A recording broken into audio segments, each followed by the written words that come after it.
Good morning. You listen to FloorDaily.net, and I'm Kemp Harr. This morning, my guest is Bill Waters, the retired former RVP with the Dixie Group. Bill, how you doing? I'm good, Kemp. Thank you very much. We were together recently in Alaska.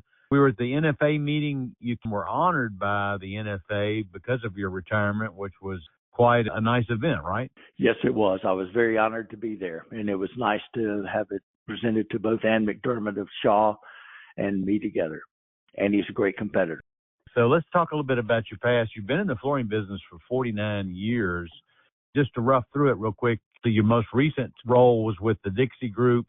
Prior to that, you were with World, which was acquired by Mohawk. You stayed there for a little while, and then you went over to BOU, and you actually spent a little bit of time at Floor Expo. Did I get all that right? Yes, you did. And you went to UTC. You know, you and I ran into each other all the time because we were sharing the same airport, and it seemed like you were leaving almost every Monday to go somewhere, right? That's correct. Over the course of time, my region changed as the company grew, and actually I ended up being the only RVP for the Dixie Group that had to get on a plane every week to get to my region.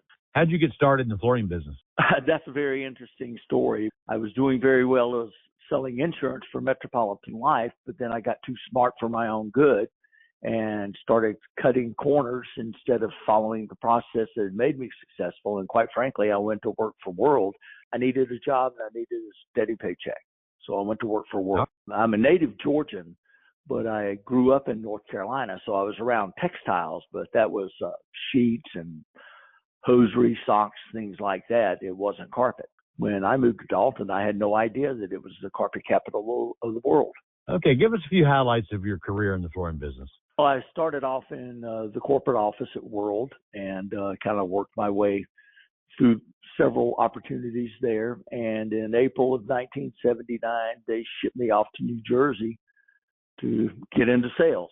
And the funniest part about going to New Jersey was it wasn't the accents, it wasn't the travel, obviously a much more densely populated area. It was the fact that I didn't know that leisure suits were out in New Jersey. And that's what I had for my wardrobe in Dalton, Georgia. It didn't take long for me to realize I needed a navy blue sport coat and a pair of slacks. So most of your career was focused in carpet, wasn't it? Yes, absolutely. And actually until the Dixie Group got into LVT with the Stainmaster brand, I had never sold hard surface. The only thing I cared about hard surface was to put a rug on top of it. What are you going to miss the most as you retire from this industry? It's the people that you get to know, and actually your customers become your friends, and you enjoy. There are a lot of people in a lot of parts of the country that I admire greatly, and our relationship's grown over the years, and I consider them friends. They're customers, but they're friends, and I will miss that most of all, just the camaraderie and the stories that you tell over and over and over, and they're funny every time you tell them. So your last stint was with Dixie, and most people know Dixie, you know, the average net selling price for what Dixie sells is 4X what the rest of the industry sells. Was it difficult to sell better-end goods? No, because one of the things that Dixie does very, very well is they differentiate the products. Dixie was affordable fashion, and we stepped up from there. There was a hole in the marketplace when we started Dixie Home for affordable patterns, and that's what we went after. You obviously have to have textures and cut piles, but you're stepping right into the wheelhouse of what everybody else does.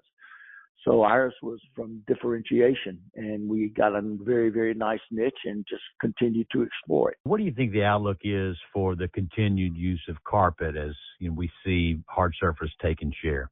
I think that carpet has a very, very bright future because the product gets better and better. Speaking from Dixie's standpoint, because we don't get into the commodity business. We understand what our lane is, and we don't get out of it. If we step down into where Shaw, Mohawk, EF play, we'll beat our brains in. They dominate that marketplace for a reason. So as long as we stay in our lane and make differentiated products, I think the future is very, very bright for the Dixie Group and for carpet in general. One of the things that consumers do, they put down hard surface, but the first thing that they do is they put a rug on top of it because it's loud, it's hard, and it's noisy. It's the most expensive frame a husband will ever buy. This whole beautiful floor, and then they cover it all up, except around the edges with a rug.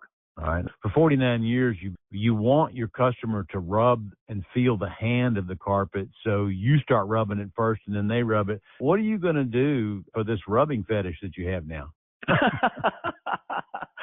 That's very interesting. You know what? I hadn't thought of that, but that is one thing that customers used to tell me. They say, you can't talk unless you're rubbing a piece of carpet. What's your next step for Bill and Dina, your wife? Kemp, I don't know. Someone asked me that in Alaska, and I said, well, you know, a long, long time ago, I didn't know how to sell carpet, and I figured it out. And 49 years later, I don't know anything about retirement, but I think I can figure it out. Just kind of it's only been a couple of months. It's completely different because literally I was flying every week. I had from the Canadian border to the Mexican border, Wisconsin and the Dakotas, straight down to the Texas-New Mexico border and the Florida Panhandle, everything in between.